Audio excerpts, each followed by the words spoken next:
Gabriel really needed one of these. I wouldn't give you the steam of me pishog. Muffin. Boogie boogie all night long. Ah! I thought this was a perfect time to get the kettle. Oh. I think that's gonna be happening a lot. Guarantee your fur.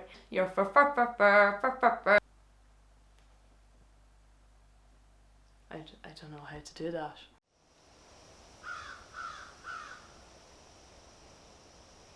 Come on into the ditch. I'm your resident ditch witch, Bealtaine, and we're about to get witchy, whether you like it or not. Hello, how are you? Just fixing my crown.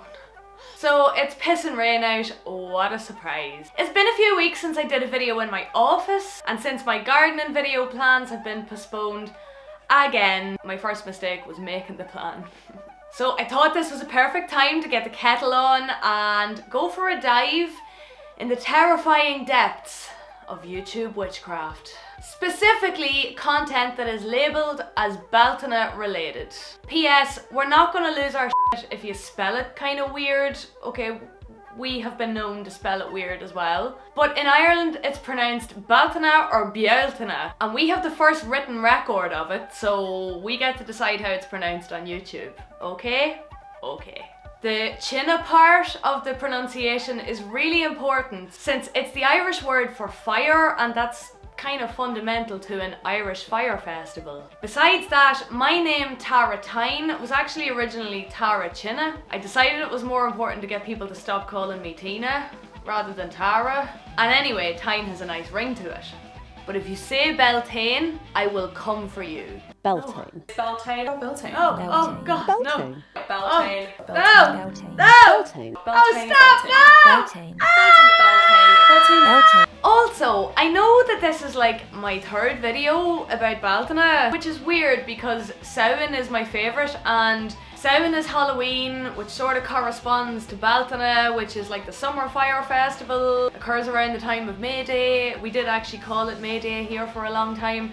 The two are sort of linked because Ireland used to have 2 seasons rather than 4, so it was basically just summer and winter. But this year around Beltane, I've been learning, I've been celebrating, I've been spending time outside. And even though you didn't ask for 3 successive videos with Beltane in the title, you're getting them. You're welcome.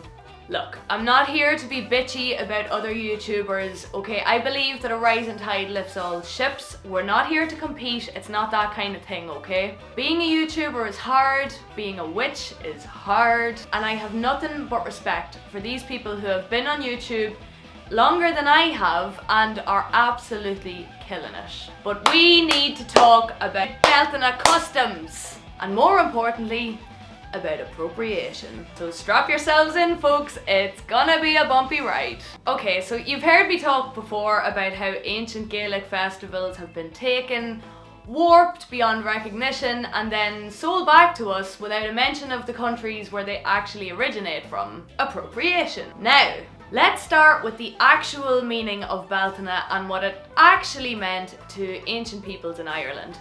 I'm not covering traditions from Scotland and the Isle of Man because I don't know about them. If you're from these cultures and you know some stuff, then drop it in the comments because every day is a school day and I love to learn. So in Ireland, most of our festivals have agricultural roots, and Beltane is no exception, although its roots are older even than farming. The word Beltane is actually the modern Irish word for the month of May as well. The Festival of Beltane is one of our 4 main fire festivals, which for thousands of years marked the time when people moved to areas which were more fertile and abundant in the summer. They would move back again before Samhain at the end of October. In later eras, May 1st was around the time when farmers would go bullying, i.e. they would emigrate with their livestock to the highlands for the summer. This was to take advantage of the burst in growth of the grass at that time of year, but also to free up land on their home farms for food crops and hay meadows. They'd stay up there until September in 1-room huts, which could hold usually anywhere between 1 person and about 5 people. You can still actually see the remains of some of these boolies strewn around the Irish hillsides today. It actually became quite popular for young women to go up and do this, so like teenage girls, maybe. The problem with the Highlands, and indeed with times of movement and change in general, was that supernatural occurrences were known to happen. It was also the time when the fairies moved from their winter court to their summer residence. And so supernatural mischief was expected, often in the guise of evil old women.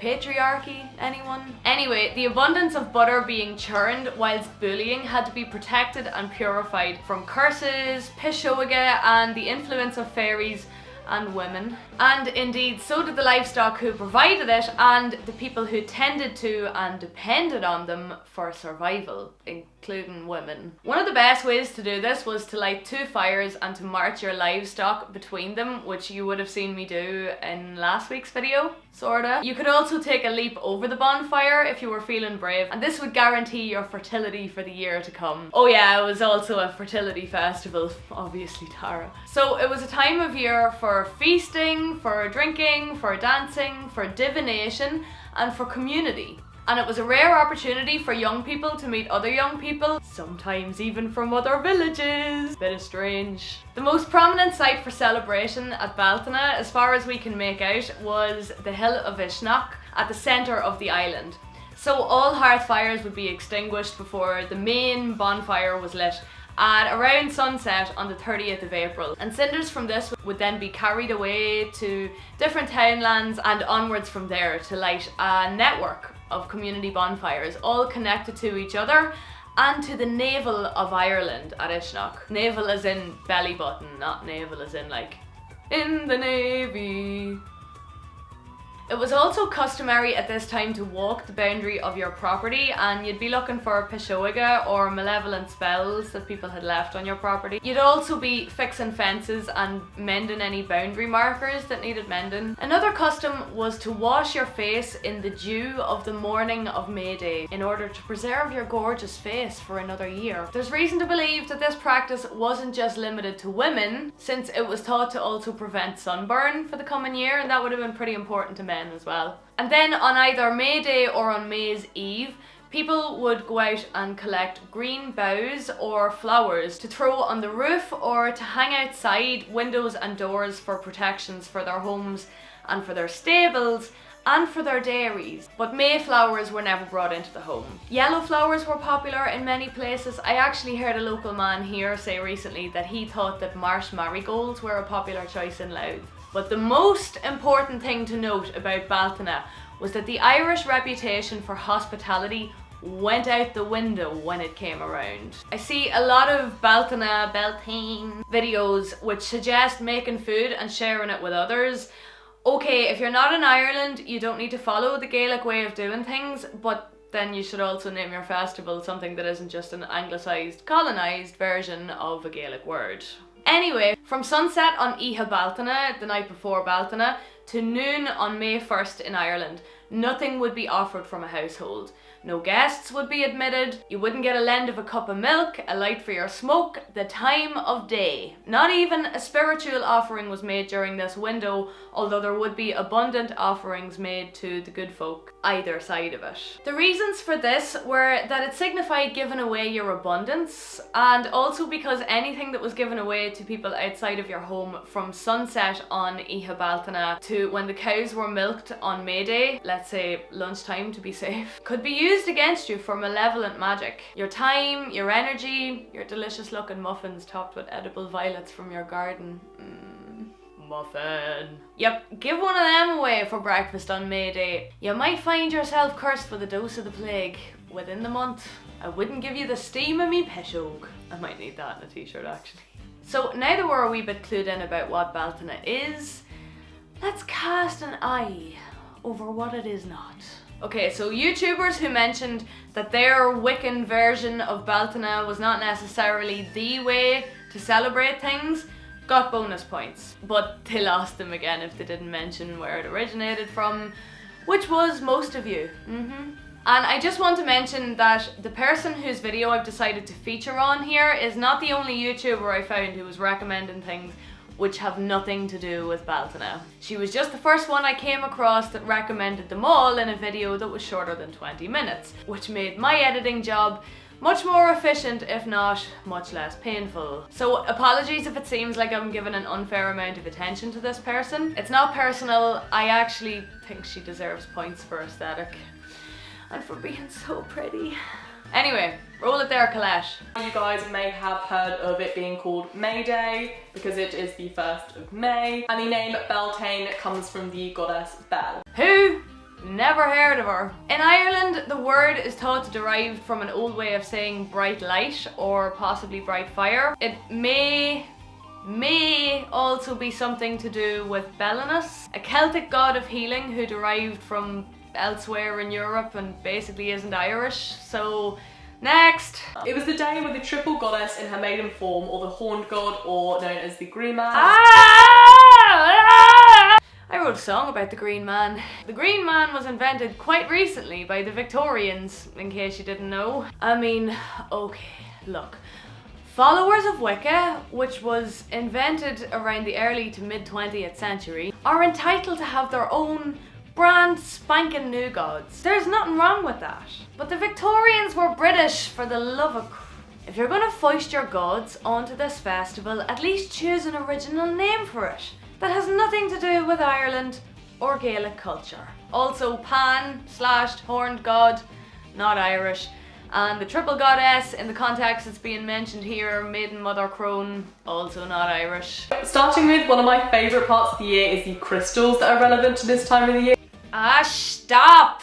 It's not Irish! On a personal note, I'm not a massive fan of the land trauma that's caused by mining, but that's a different video. And yes, today there are companies mining crystals in Ireland, but land trauma aside, it's still not a part of our tradition at all, other than their occasional use for decoration in architecture or in metalwork. They are certainly in no way connected to Bealtaine. Irish people use rocks, which are left in situ for an entire community to access, much like a playground.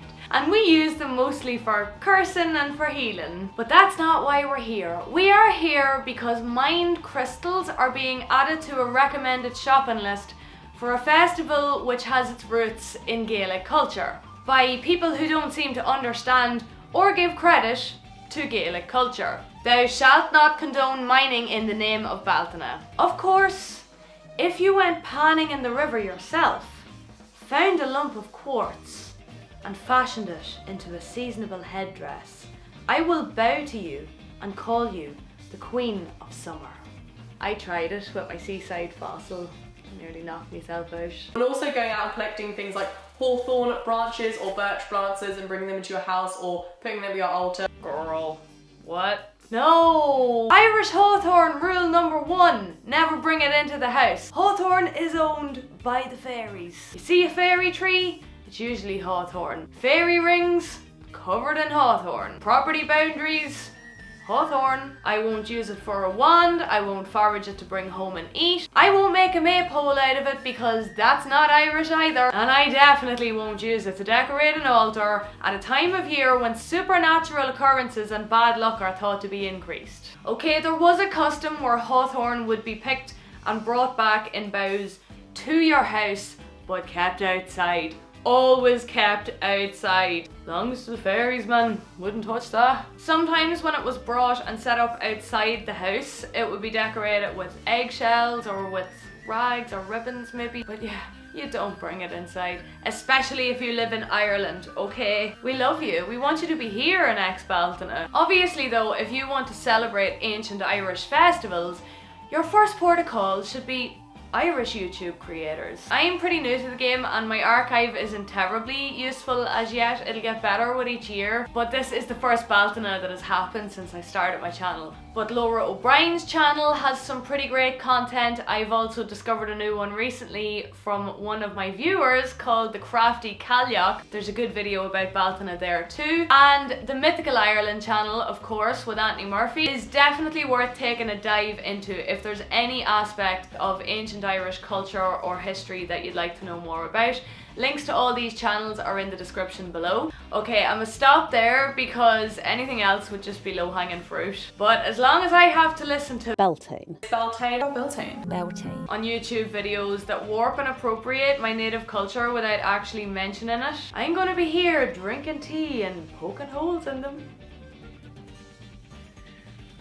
Look, honestly, celebrate Beltane whatever way you want. Swing upside down from a maypole, emigrate to a house made out of hawthorn if that is what you want to do, and if it makes you happy. Just don't come on the internet recommending that other people do it in the name of a festival that you haven't properly researched. I've seen several Irish creators all over the internet working hard to try and dispel some of these myths and inaccuracies. I can't speak for them, but I know for me personally, it's about creating the videos that I would have wanted to find when I was younger. Videos based in written history and in tradition from my own country. What I don't want is young Irish pagans clicking into YouTube for info about their native customs and finding only non-native sources, which are telling them they should buy crystals or worship a Victorian invention or bring flippin' hawthorn into their house, or worst of all, pronounce it Beltane. Personally, I would prefer if the cultural appropriation just eased up a bit, but at the very least I can help to create balance in the content that's out there. So if you'd like some more crotchety lessons in Irish culture, hit subscribe for more fun and witchy adventures. I upload every Thursday and very often on a Monday or a Tuesday as well. I'm off to have a lie down now. It's been a long day. Slán agus banach to goodbye and good luck to you. Ooh, loving you is easy 'cause you're beautiful. It's the flowers. You get these things in your hair and you become like a different person. It explains a lot about the 1960s.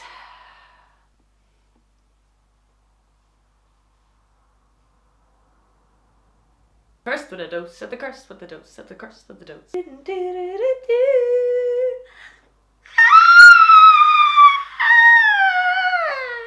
Gabe Burton really needed one of these. Surely Colette might have sorted that out for him.